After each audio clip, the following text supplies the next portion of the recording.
Good evening, everyone. Is that better? No. Good evening. In opening tonight's meeting, we acknowledge the Whyalla people, the traditional owners of the land on which we meet today, and pay our respects to the elders past and present, and extend that respect to other Aboriginal and Torres Strait Islander peoples who may be present today. A formal opening prayer and our formal welcome. Almighty God, we humbly beseech thee to grant thy blessing upon the work of this council, to direct and prosper its deliberations, to the advancement of this city, and for the true and lasting welfare of the people of this municipality. For those of you who wish to or can, would you please stand for obituary notices? Followed by the traditional moment of silence showing our respect. Barry Blackwell, Peter Rizokos,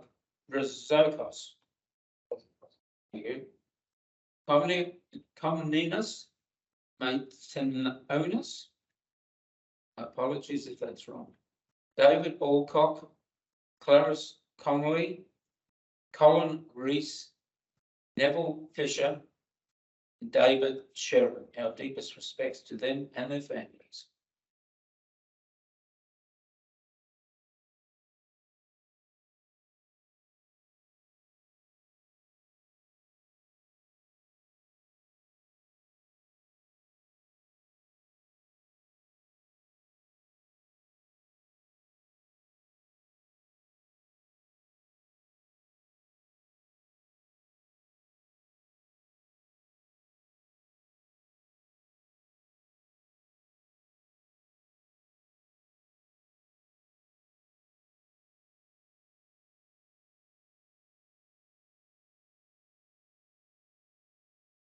Thank you.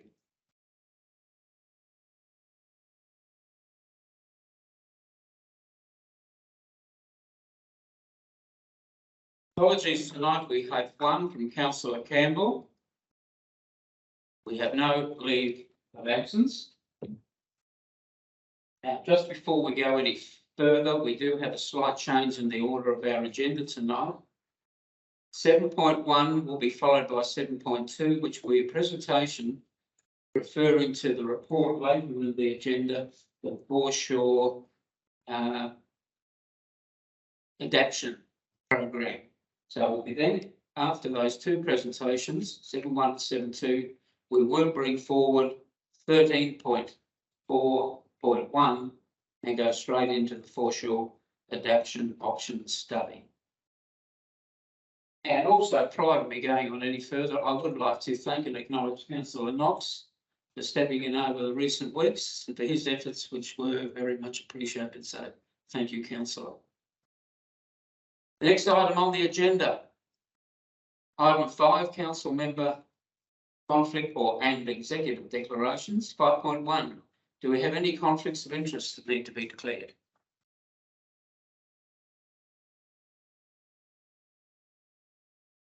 Sorry, my apology. Councillor Westerman. I have a conflict of interest in item 13.1.1 as it mentions the Basketball Association. I have a family member who runs the East Whyalla Sharks Club. Happy to stay in the meeting. Thank you, Councillor. There are no further conflicts. 5.2. Does anybody have any gifts or benefits they need to declare? Sorry, Mayor. If I can, please. Yes, certainly, CEO. Sorry, just wanted to declare a conflict of interest in relation to item 19.2.1 on tonight's agenda, which is the CEO's performance review. I have a material interest in that item and I'll be leaving the meeting at the time that that item is discussed. Thank you, CEO. I'll keep an eye out for your hand on the screen. So voice coming from the clouds then. Moving on to item 6. Minutes of our previous meeting. 6.1, confirmation of the minutes of the previous ordinary council meeting held on Monday the 27th of February. We have a recommendation. I have a mover in councillor Inglis, seconded by councillor Simpson. As I'll put the motion, those in favour, against, carried. 6.2. Confirmation of the minutes of the special council meeting held on Tuesday, the 14th of March. With a recommendation, we have a mover in councillor Knox, seconded by councillor Westerman. Put the motion, those in favour, against, carried. Now we get to item 7, the deputations. We do have, first of all, 7.1. Ms. Bird, who is a resident of Whyalla, and she is going to do a presentation to us to do with the Whyalla foreshore. Ms. Bird, please. Ms. Ms. This is fine. Okay, firstly, thank you for listening to me. Look, what I'd like to say is this here, I'm not even going to attempt to understand half. What I can talk about is what I go through. I live at number 6 Cudmore Terrace, which is on the corner of Delpratt and Cudmore. So I'm not against our sand replenishment, not at all. What I'm asking, what I do find myself is you can't call it a sand anymore that I'm actually getting at my house. It's a talc. It's the only way to describe this now. It is a talc. A way to describe, if you continuously crush something down, it will actually go to basically nothing. So that is what is being blown onto my house. Quite a few other residents at the same time. To get rid of this, you cannot sweep. You have to wash this away, but it turns into like a sludge. So needless to say, my windows to my house, especially facing the beach area, haven't been opened in 7+ years as well. Mainly because they're old windows. They're the windy windows, which you can't do. Every week we are there scrubbing out the aluminium window sills, which look, yes, you do have to do on a normal house. But it's just dealing with this talc itself. I'm not asking to stop what we're doing. I do agree with what we're doing. What I'm asking is, can we not dig down deeper, which was a major, major problem a couple of years ago. This seems to be the beginning of our problems. So we obviously dug too deep to get our sand. If we can push to cover the sand in our native vegetation, that's been brought to my attention. Great. Can we push to have this done faster than what we are? I'm not asking to stop. I love the beach. I love where I live. I'm spoiled where I live. It's a fantastic place. I think need some reassurance that yes, we can push to try and cover our sand with the vegetation, try and stop a little bit faster what we are trying to do. So hopefully I can open up my windows and all again in the near future and let some of our lovely breeze come through to our house. So that's really all it is. So again, thank you for listening to me. Okay, thank you.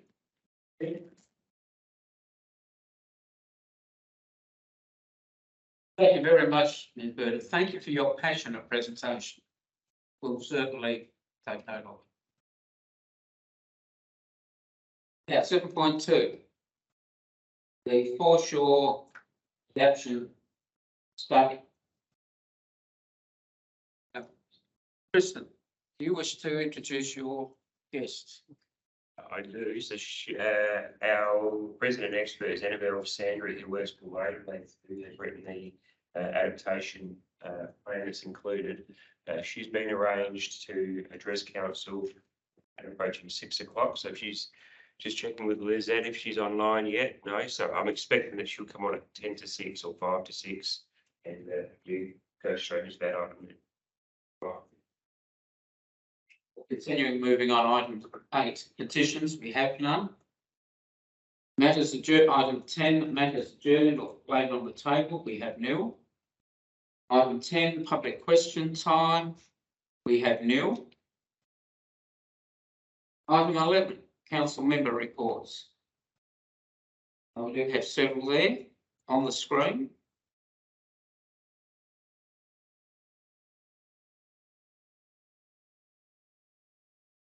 I think we're all going to have a very, very busy next few months, let alone the whole year.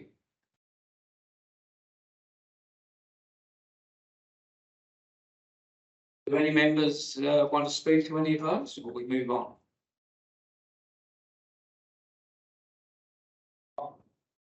Item 12, committee reports. The first one, 12.1, corporate services. We have a report, recommendations, the minutes of Audit and Risk Committee meeting 27th of February 2023. Is that a question or a mover? Yes. We have Councillor Knox moving. Have a seconder. Councillor Simpson. Everybody's happy. I will put the motion. Okay. Right, those in favour? Against? Carried. 13, reports from council officers. 13.1, the Office of the Chief Executive. 13.1.1, Chief Executive's Action Report, March 2023. You would have read it. If you have any questions of the CEO on any of those matters, now is the time to ask. If I may, Mayor, there's just one or two verbal updates I'd like to provide councillors through the chair. Yes, certainly, CEO. The first update is in relation to the Cuttlefish Coast Sanctuary Tourism and Environmental Management Project. The reference in the report talks about the signing of the contract with the preferred supplier for the upgrade of the Point Lowly cottages. I just wanted to let councillors know that the contractors have had their initial startup and mobilisation meeting, so they are starting to do their preparation to commence work. Work is likely to commence in around about the second week of April. We're just waiting on a variation or an approval in relation to the development, given that there was a change of scope to reduce the scope of works down to the available budget. So just letting councillors know that we should be commencing work around the second week of April. The second update I wanted to provide is in relation to the airport security screening. We have written to both airlines. We have received a response from one airline, being Rex Airline, which has indicated confirmation of receipt of our correspondence and noting that we wish to proceed with a discussion regarding the passing on of the costs associated with security screening. We have also met with the Chief Advisor to Minister O'Neill, who's the Minister for Home Affairs. That meeting was held about a week or so ago, and the key outcome from that meeting was that someone from Home Affairs is going to come and do a site visit to our airport to have a look at the security arrangements in place as a necessary first step before further discussions. We've also had an indication from Senator Farrell's office that we should receive an update on his discussion with both Ministers King and O'Neill in the not too distant future. So we look forward to receiving that feedback. But at this point in time, there's no further light at the end of the tunnel in terms of available funding coming online.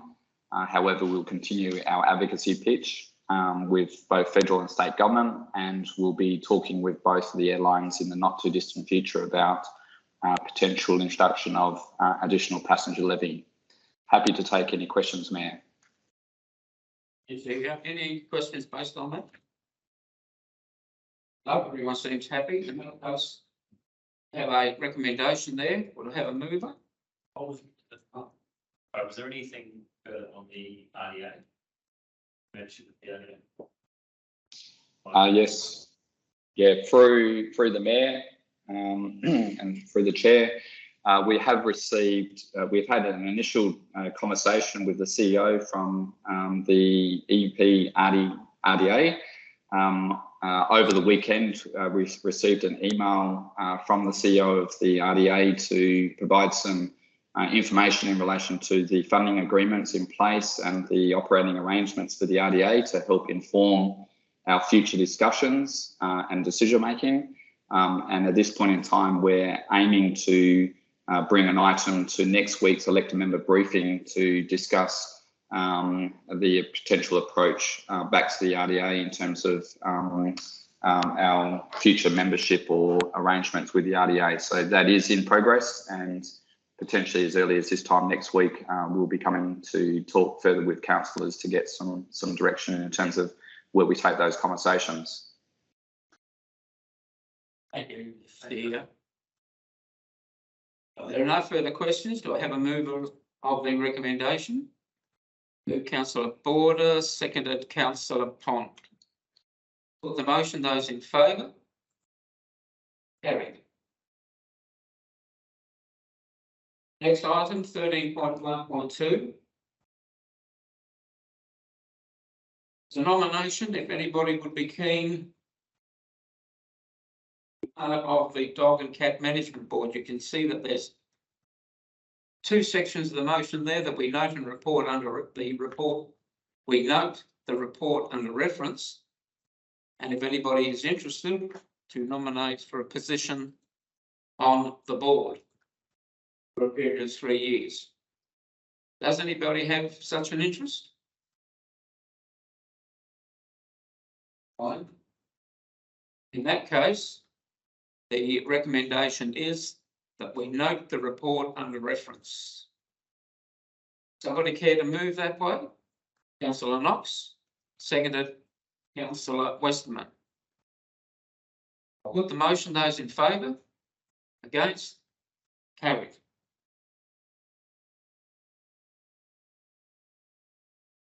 .1.3, similar arrangement, but no dogs here. It's a nomination for the SA Country Arts Trust, and of course you would have read there is criteria there, so it's another two-part motion.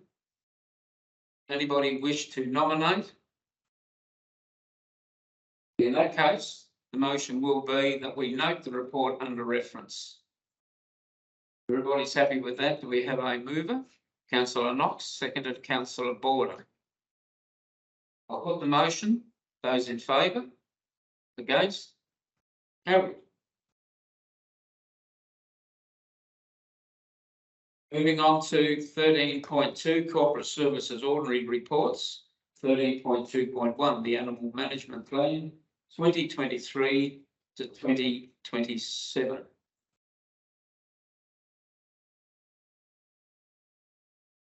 You need to speak to that internally, or do we take it as read? Take that one as read. Take it as read. Has anybody got any comments before I call for a mover and seconder? In that case, would somebody care to move the recommendation that we endorse Whyalla Council's Animal Management Plan 2023 to 2027? Move Councillor Westerman, seconded Councillor Border. Put the motion. Those in favour? Against? Carried. 13.2.2, the monthly budget report. Before I do call for a mover, do we wish to speak to that or just reply to any questions or comments?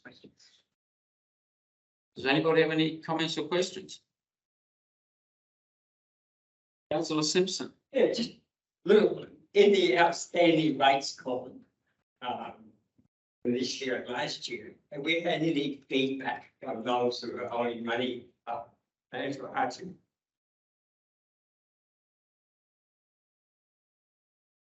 Any specific applications under our financial hardship policy, you do allow sort of short-term extensions and also payment plans that result in rates being cleared within the financial year. So they are fairly common and handled out before we get to our hardship policy. So often in some months during the year, that amount can be bigger and it tends to bear a little bit down as people on those payment plans get their rates out. But yeah, no actual applications under our financial hardship policy.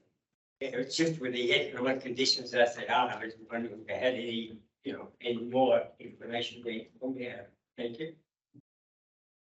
Thank you, Councillor. Any further questions or comments?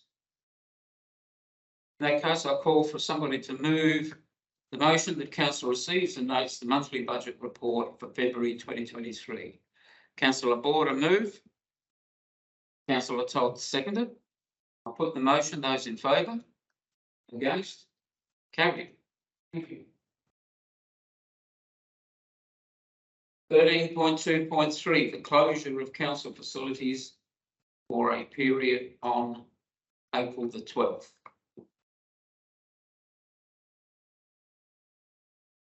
Anybody have any questions or comments? So I guess we can take it as read. Councillor Knox. Moving. Thank you, Councillor. In that case, are you questioning or seconding? Question. Yes, Councillor.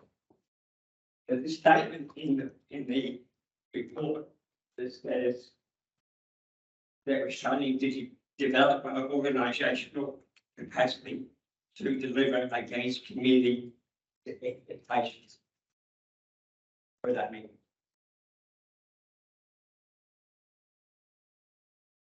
Thank you, through the chair.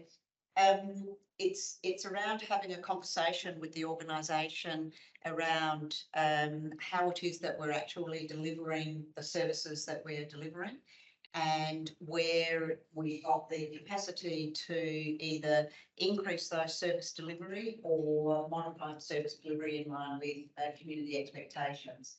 Part of the work, and as council is aware, we do have a program of service reviews that we will be starting to look at. We will provide some more information to council in relation to those service reviews over the coming weeks. We want to have a conversation with our staff around how is it that we're actually delivering our services, ensuring that our services are actually meeting the expectations of the community.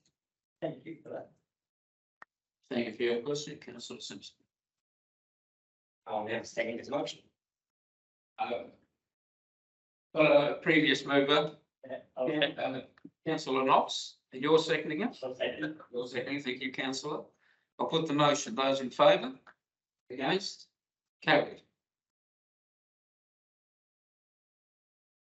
Item 13.3, City Growth, the Northern Water Supply Project. A very detailed and in-depth report with the attachments. I guess a comment from the outset. Very pleasing news as came to us last Wednesday at Port Augusta that their preferred site is Malakina, which is the site that we were pushing as our preferred site. And comments that were made Wednesday and also during the EPLGA conference was that they were very strong in their support for Malakina and the issues if they were at either other site. So I guess unlike what's happened down in Port Lincoln, we trust that those that make the final decision see the merits of the decision so far. As you can see, it's just that we note the report. Great pleasure, I could put there. Does anybody have any question or comment, or are you both moving? I've got a question and comment. First. Yeah. On page 124, there was a comment made about the cultural, non-cultural impact of the 3 sites. It's a bit disappointing to know there's no data because Nations First people have not been contacted.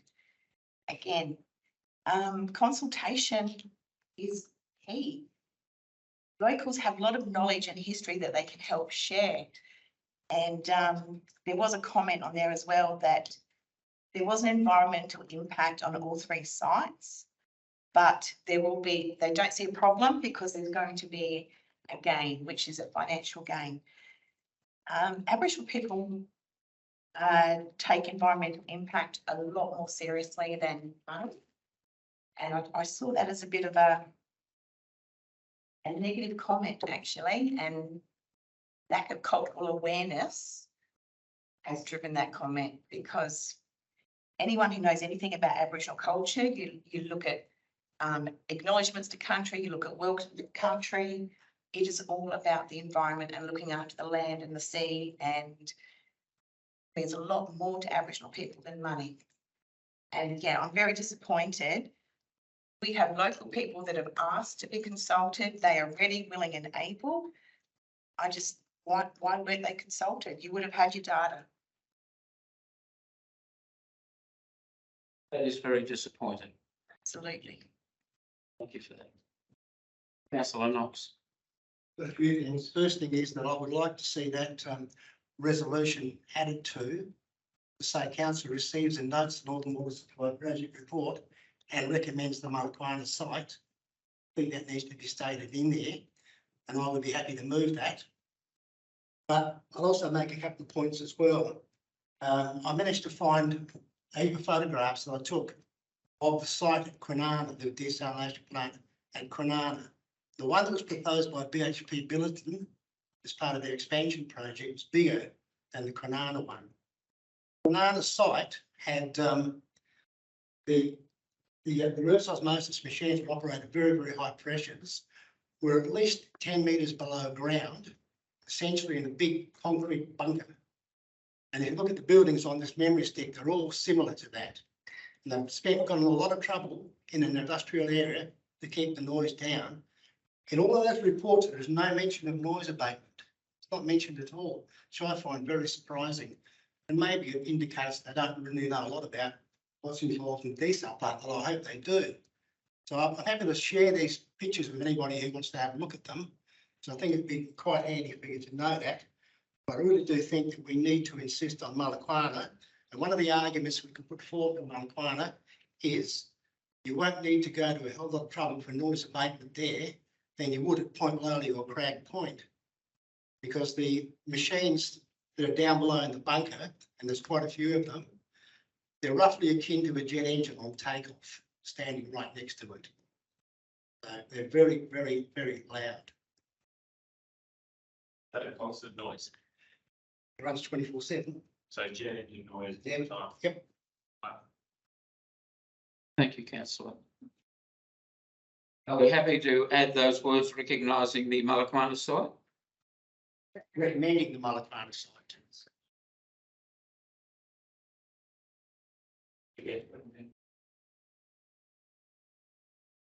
Sorry, just a quick comment on what Tamara was saying. Is there any retrospective acknowledgement or preventing this from happening in the future where there's, whether it's oversight or an insensitivity or whatever it may be, but just to prevent something like that from happening in further development? So we're about to go into a pretty massive phase of development and growth.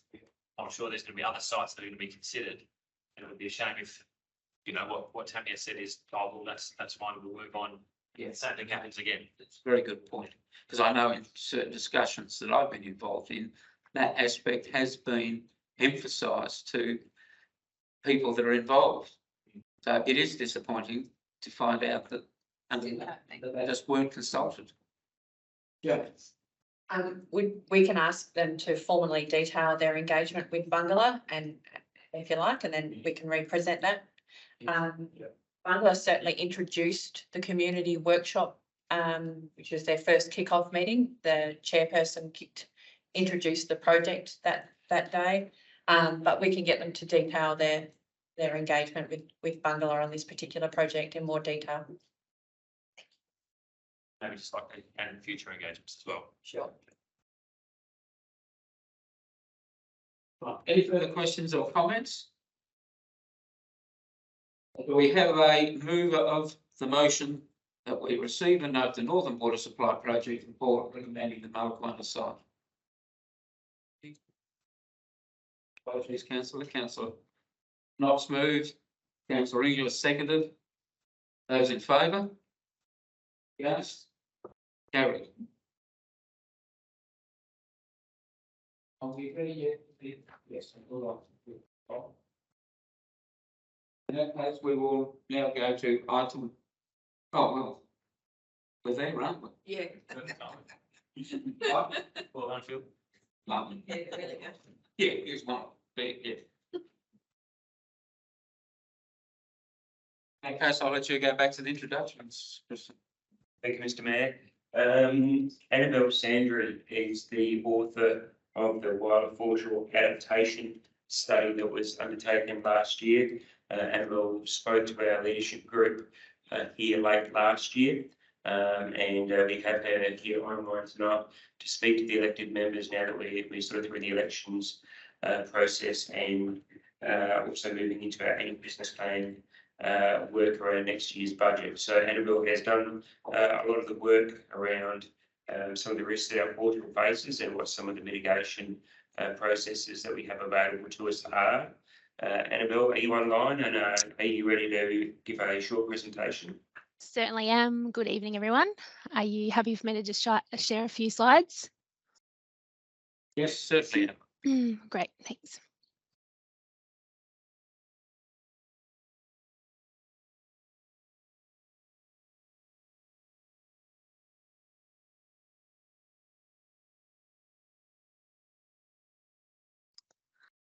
We also seeing that?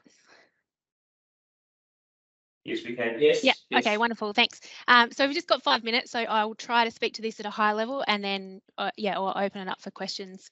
So I guess what was the issue? The foreshore for Whyalla is highly valued, and there is a loss of sand, and there is this need to keep this a usable beach. So what was the problem that was given to us, and what was our objective, is to really look at how we can, what would be the best options to keep a wide beach in the shorter term. So what are the viable options in the shorter term, but then also considering the longer term viable pathways as well. So I'll get into why they are two very different things in a moment. So how did we do that? Well, the first thing was to use all the information that was available to date to understand what's actually going on at the Whyalla foreshore, but then also through some modelling to map what the risks are in the longer term. So what we do is we create what's called a hazard map, which shows the current and future risks of if a do nothing approach was taken, what assets are likely to be at risk.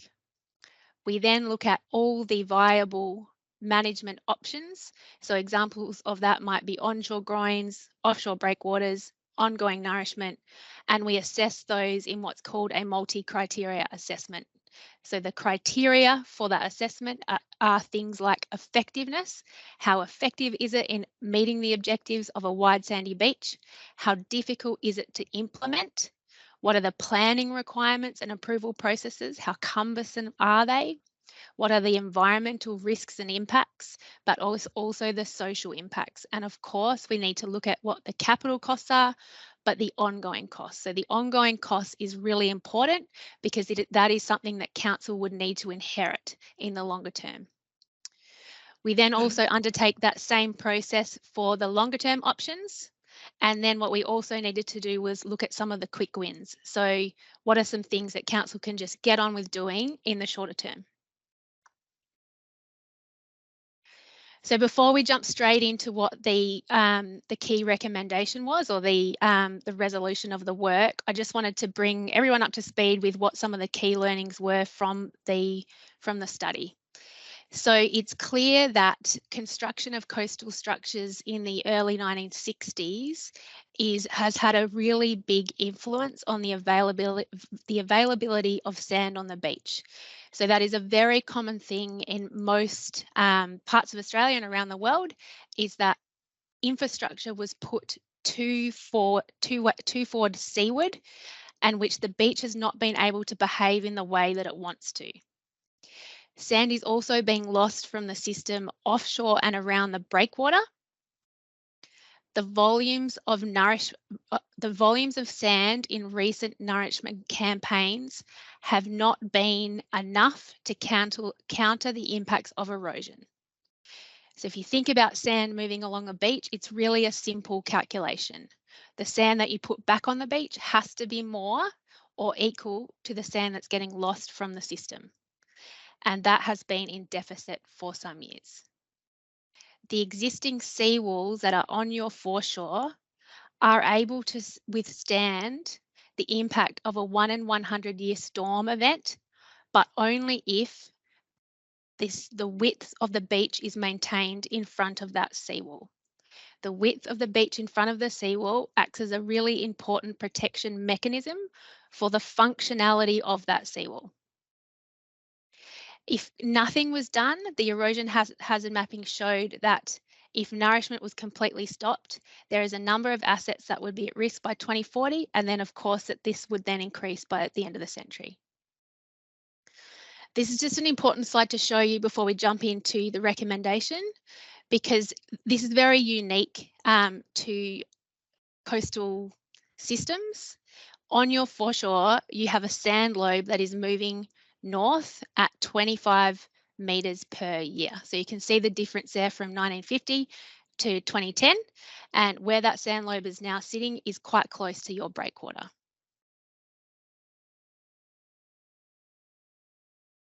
So what did the assessment show? So when we looked at the trade-offs of all viable options, the recommended option to maintain a wide sandy beach for Whyalla is to access that sand lobe off the breakwater here. So you can see those two fingers there. So when we consider all things like constructability, planning, social environmental impacts and costs, what came out of the assessment is the ability to access that large amount of sand every 5 years. So it would be 3 captures every 5 years would be the most effective way to keep a wide sandy beach. So we're talking at least 10 metres off your existing wall. That is coupled with the need to increase your existing back passing. So at the minute, the volumes that are being back passed are in the order of 3,000 cubic metres. That needs to be increased to 6,500 cubic metres, which means you do 2 campaigns a year, both at roughly 3,500 or 3,000 cubic metres. When we looked at longer term options, so the shorter term options is from now to 15 to 20 years. So when we're looking beyond that 20 years, there are only 2 viable pathways. You either retreat, so you move all your assets that are at risk back, or you protect, you build a more resilient, higher, deeper toed seawall. It's really important to point out that these 2 pathways have very varying trade-offs. So retreat can be quite difficult to execute and sometimes doesn't have a lot of social appetite. It is cheaper, but you get to maintain your beach. Alternatively, the protect option means that all of those assets stay exactly where they are, but you lose your beach.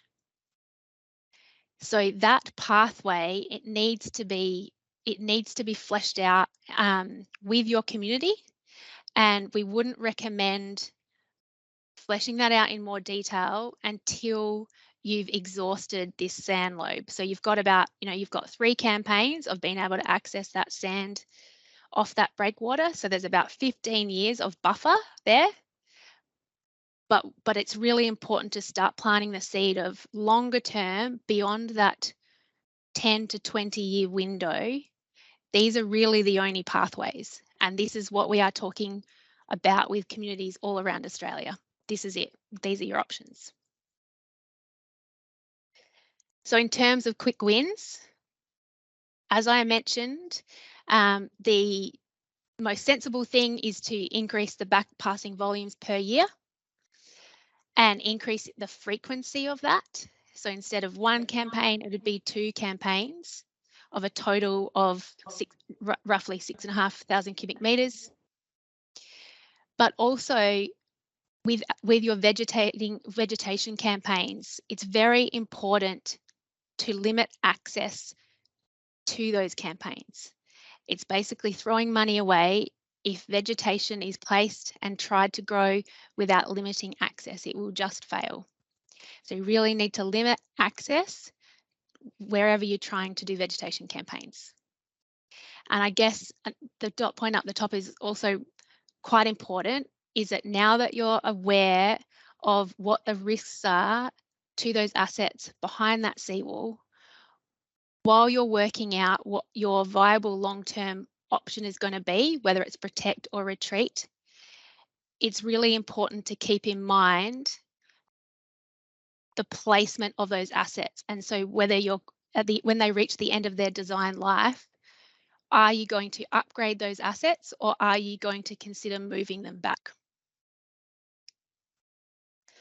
So in terms of next steps, Wavelength have been supporting council with putting forward a grant application to basically move into that detailed design phase of how you would execute that sand lobe extraction. So that involves providing all the supporting documentation, like a technical specification, basis of design for tendering purposes. So basically it's moving that recommendation to the next step. That grant or investigation will also look at, this was at council's request, the effectiveness of offshore breakwaters as a viable option. And so that would be looked at in via more detailed numerical modelling, just to confirm, are we sure that that's not also a viable pathway? So I'm happy to open up the room to questions. Well, anybody? It's that long term. Anybody have a question? But I should say from there, so thank you so much, Annabelle, for that presentation. It's certainly in that brief time on top of the report, it's an eye opener. Any questions? Pleasure. Yes, Councillor Todd. Thank you, Annabelle. That was really interesting. So I'm wondering, and forgive me if I seem silly, but you're talking about avoiding the placement or upgrading of high value assets. How far back are we talking from, you know, say the beach wall? Yeah, great question. So in the report, we've actually provided the GIS lines so that you can see within your own spatial system of the assets seaward of that. Off the top of my head, I don't have the distances in mind, but I've actually got the slide that shows that if you want me to share it with you. Yes, please. Sure.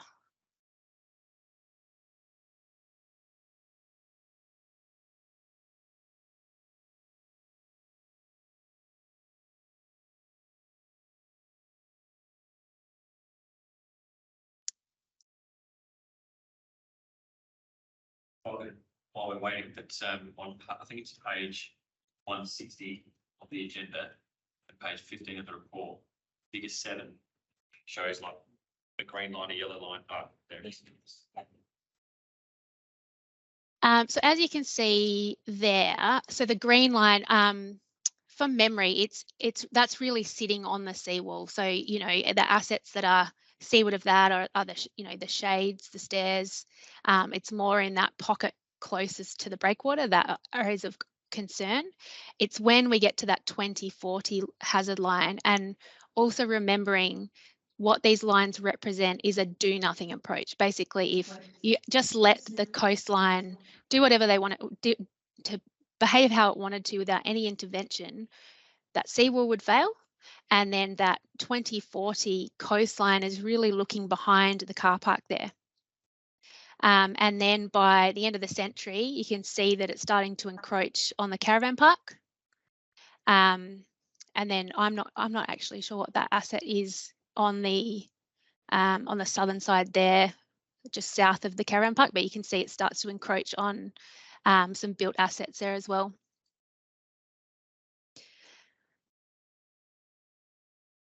The aged care facility. Thank you. Correct. Councillor Hall.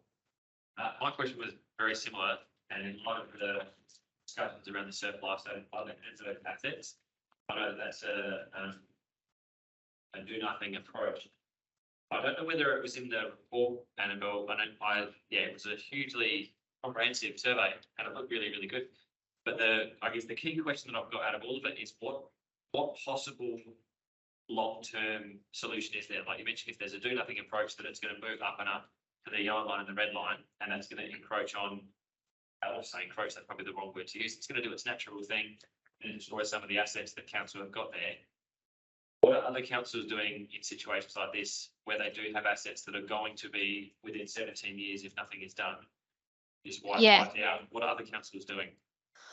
Yeah, so we've just gone through this exact process with Kingston Council down the southeast. I'm not sure if you are familiar with that area, but basically they've got, within 5 years, they've got private properties that will be impacted. So it's a much more, it's a much more imminent problem.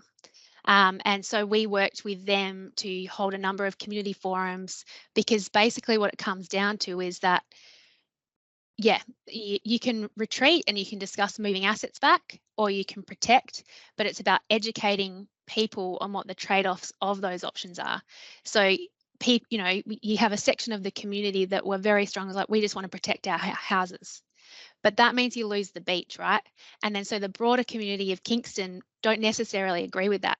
So you have to come to a resolution of what you're going to do. And so it's taken probably 18 months, but they have resolved with council, with community, to build a seawall. And so they were successful in actually getting federal grant funding to support the construction of that. But what I would say I've also just come back from the Cocos-Keeling Islands, which is a much more dramatic, we are also there talking about protect and retreat, but because of the volume of costs, so we're talking in order of like $500 million to protect, right? It changes the discussion around retreat. It doesn't, and so what I would say to you as a council is that you're actually very well placed, from all of the examples I've seen in my career, to retreat. So you don't have, you've got the aged care facility is potentially the only asset that isn't that challenging to retreat. I mean, surf lifesaving clubs are quite commonly shifted. You've got a number of, lighting and car parking, and they're all things, you've got the space behind you to actually work on your master planning, to restore that dune system and to still have a usable beach. And the aged care facility might be one where you look at a protection option in front of that, but the rest could be, working towards restoring that dune system. But what I would say is you actually have the luxury of time to work through that problem, because you've got this magnificent sand source sitting right on your breakwater. It's a really unique thing, actually. Like usually when we're having these conversations, like where the hell are you going to get the sand from? And yeah, you've got it sitting right there. So I would say it's a matter of acting on that, and you are doing that. We've helped you write a grant to basically step through the next steps for you to action that. So I hope I've answered that. Yeah, that was really well said. And $500 million for somebody else, that really puts our costs in perspective, and also the timing that it sounds like we have, and that we could even buy more time with that sand replenishment from the sand loaf. You may have mentioned it in the report, so very comprehensive. What happens, naturally, is there what's the biggest drawback of depleting that sand loaf, which gives us the extra 15 years? What happens after that? So sand loaf's gone, it's now 2040. Yeah. Is there any significant negative impact on marine life or anything else in the vicinity of where that sand loaf has been extinguished? I think the word was that you used. As in, to take the sand lobe, what are the risks? Yes, so hypothetically, we replenish twice a year. The sand lobe is now depleted and extinguished. we're 15 years ahead, what happens next after that? Is that going to have an impact on the surrounding environment because the sand lobe is no longer there? Well, that question needs to be answered in this next step. So we have to do sediment sampling of that lobe to say, is it actually helping anything in that ecosystem? You know, but my gut of working in this space is no. And what it actually will do is prevent it moving around the corner and filling up your marina, and which is going to be a bigger problem for you to have to deal with, right? So we're watching this at North Haven at the minute. Is that we've got sand just moving north, and it has to be captured before it spills into the marina. So if anything, all I can see is like it's helping you with a future problem to stop it from moving around the corner. But what I would say is that, yeah, so let's future forecast that it's 2030 and you've used up that sand. What you then need to do is say, okay, how much sand, like we do a survey to say how much sand is left in the system, how much has sea level rise impacted the coastline, how much has it accelerated to impact our coastline. But that's really the trigger point where you've run out of that finite resource, right? You've run out of that option, and you have to transition what we would call a trigger point into, do we protect, do we retreat? And Councillor Inglis. Yeah, thanks, Annabelle, for your time. I'm just wondering, does the shape and profile of our marina, if we changed that or it became bigger or smaller, does that going to make any difference to the way the sand lobe behaves? No, is the short answer. So you've got sand moving north. So anything happening north of the foreshore will make no impact to the foreshore. What it is doing, it's basically acting as a groin, and it's capturing that sand, which is great actually, because then you can pick it up and move it and back pass it back. So for example, if you got rid of your marina completely, that would be quite challenging to then capture that sand, because it's then going to move quite quickly away from your system. So at the minute, it's acting as basically like a groin or a blocker to hold that sand. But if you don't capture it within the next 5-ish years, it will start to head around the corner, and you would have missed that opportunity. Okay, cool. Thank you. Thank you. Should draw it to a close. Anybody got last questions? Okay, so thank you very much, Annabelle. There is a little bit of good news there. Of course. So we'll focus on the good news. Yeah, no, We'll seriously. start planning for the bad news. No, I can see how some of this can feel very daunting, but as someone that works in space, I looked at this and I was like, this is great. You know, you've got time, you've got sand. There's lots of good here. Yeah. It's a brilliant report. We thank you very much. Pleasure. Thanks a lot. All right. Take care. Bye. Yeah.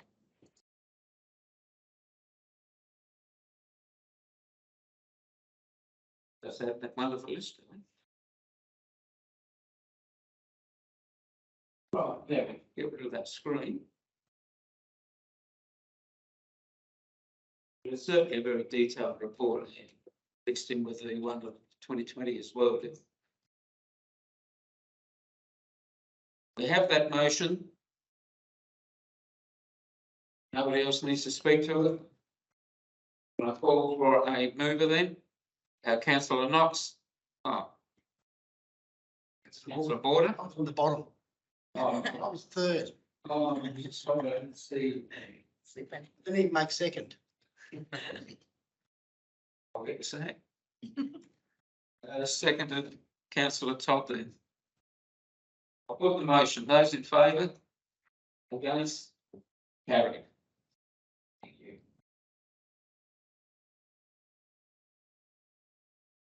Item 14, information reports. Council members. Sorry, I confused myself. The engagements from Councillor Knox as acting mayor and myself. I'll give just a couple to add to mine, which I think missed the deadline there, which I feel I should do just briefly. On the Wednesday the 15th, I attended The first quarterly meeting of the Spencer Gulf City's mayors and CEOs with Minister Brock as local government minister chairing it, and there were other government department heads from Adelaide. The purpose of this meeting is to, well, in the words of Minister Brock, and we all agree, not to be a talk fest, but to actually address issues. And most of the issues that we've got are all within the same three cities, the same issues, and to actually get outcomes and not just highlight we've got these issues, but make sure they go back to Adelaide and either through Minister Brock or the government department heads and the CEs and their reps come back with how they're going to do things.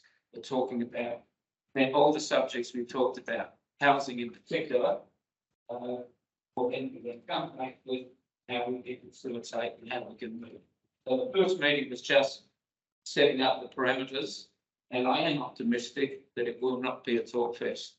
And then, of course, I attended, as with some of the other elected members, the EPLGA conference on Thursday and Friday, but without going into the whole program.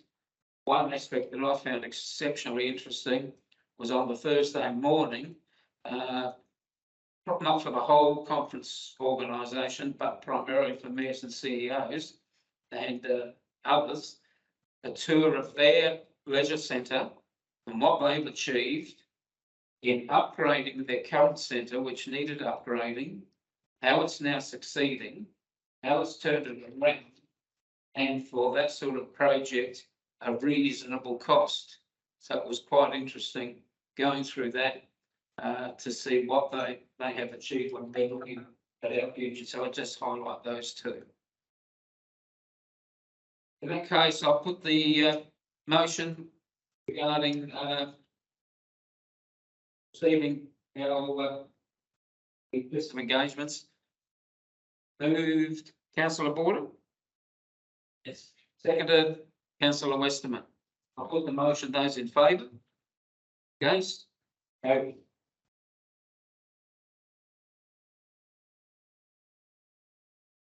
Item 14.2, the corporate/city growth information report, 14.2.1.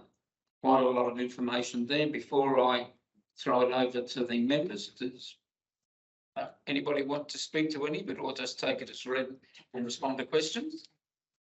Does anybody have any comments or questions relating to that report?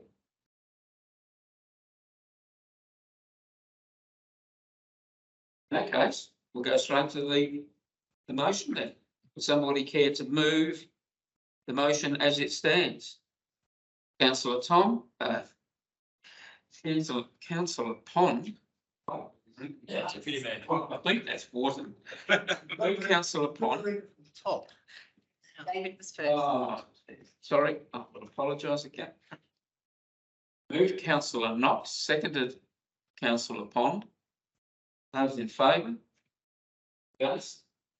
Carried.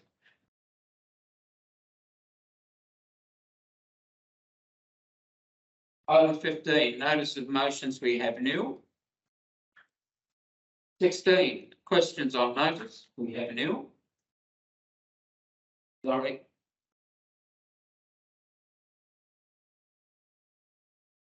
Right, sorry. Councillor Simpson had asked a question. Struggling to read that in small. Perhaps I will get that other screen back. Yes, shots of law. Do you wish your answer to be read out or just taken it? I'm fine with it. Okay. Thank you, councillor. We now have item 18 questions, 17 questions without notice. Anybody have any questions without notice? Councillor Knox. I've got three very quick ones. The first one is the Surf Lifesaving Club. I know that we're going out to architects. At what point do we get our say in the architect's brief in terms of what we'd like to see there and what type of design, etc.? Yeah, the architect has been selected and they're making their site visit next week to Whyalla, and they'll get their head wrapped around the brief, and then we'll map out that process and we'll bring it to you in a report.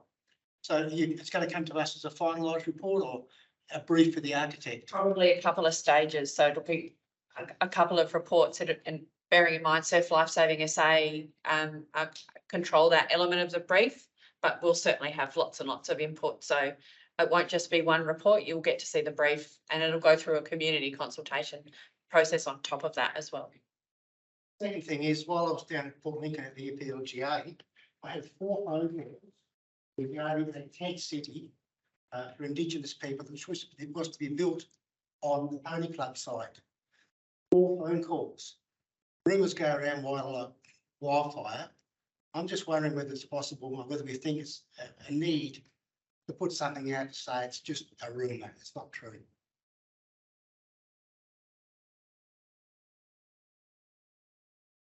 On board. I would think it's, you'd probably just better off to let it lay low because don't give it any oxygen. It'll go away like all rumours did. They'll move on to something else next week. Yeah, another question? The other one is, it's more of a statement than anything else. When we were talking to the people in connection with the hydrogen projects, and I won't mention which company, but they mentioned that the new legislation which has been enacted in the USA, which provides $7 billion for hydrogen projects, I think it's 10 projects, is a real competitive beast to our project. It's something that we need to keep in mind. The word that I got was we need to be talking to our federal government as well to try and get a similar arrangement put in place. Otherwise, the monies might go overseas. Thank you, Councillor. I'm pretty sure my memory is correct. That actually came up at our Wednesday meeting as well with Spencer Gulf Cities suggesting that issue. Deputy Mayor Pond. Thank you. I'd just like to ask, we've got a events workshop coming up. Are we going to get an accurate breakdown of each of the council run events in that workshop?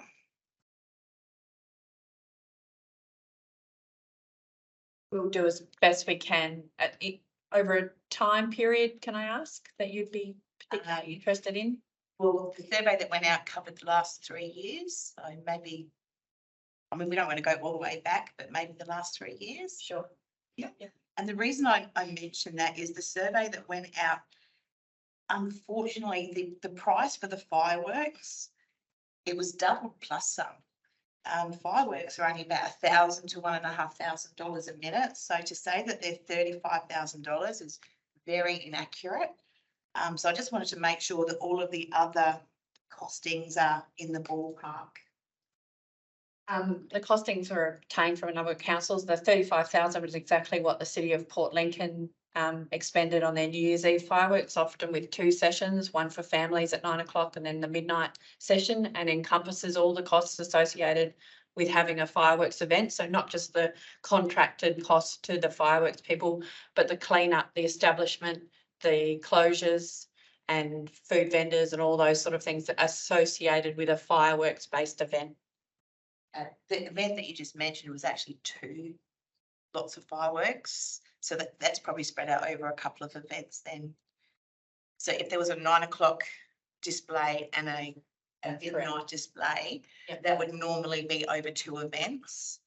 And they are very expensive, and I get it because I do book them each year. And I know about the environmental impact and picking up and all of that, and it does cost and there is work involved. But I just thought it sounded a little bit inaccurate that was for one display.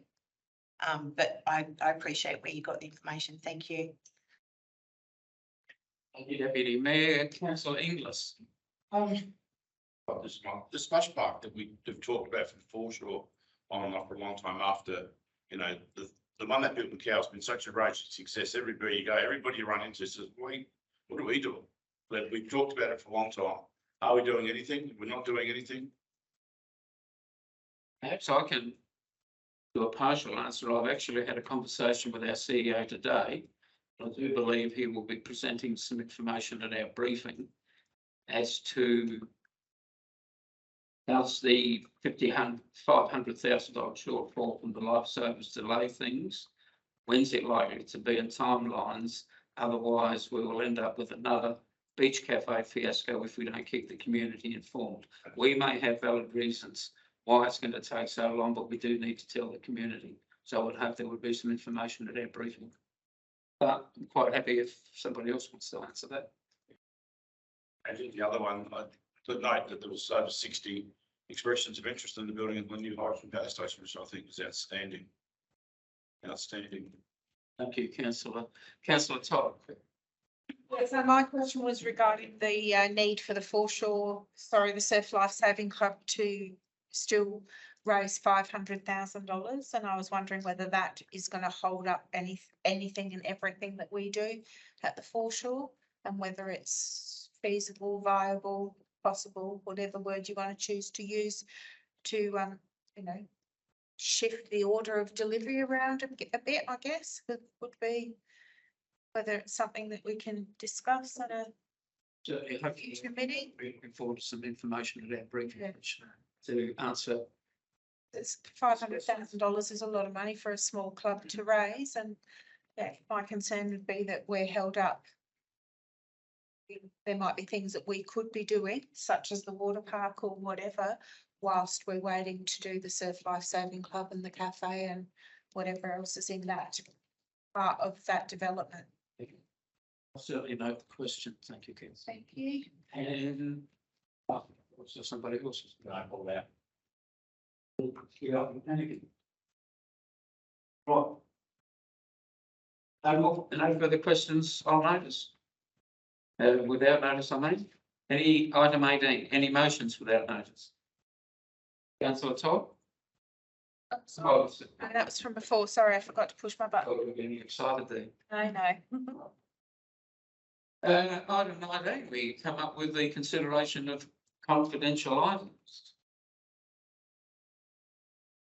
Just to keep going.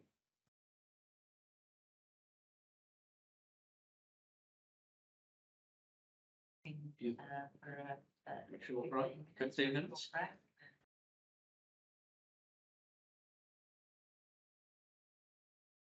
Somebody care to move that we adjourn? Councillor Knox. Moved. Councillor Border seconded. Those in favour? Carried.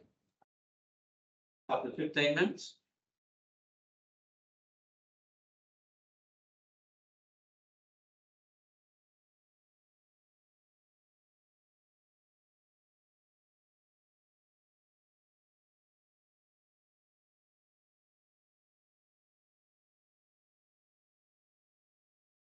I call for a mover and a seconder for us to resume our meetings. Moved Councillor Border, seconded Councillor Inglis. I'll put the motions. Those in favour? Yes. Carried.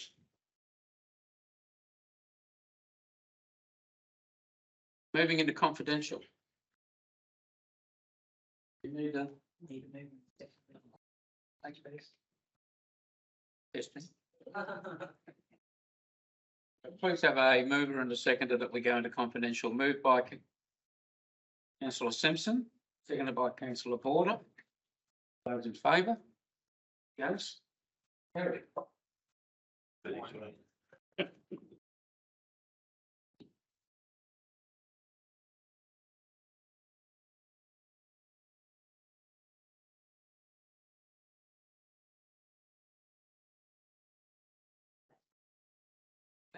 In that case, the next item on the agenda is 20, close.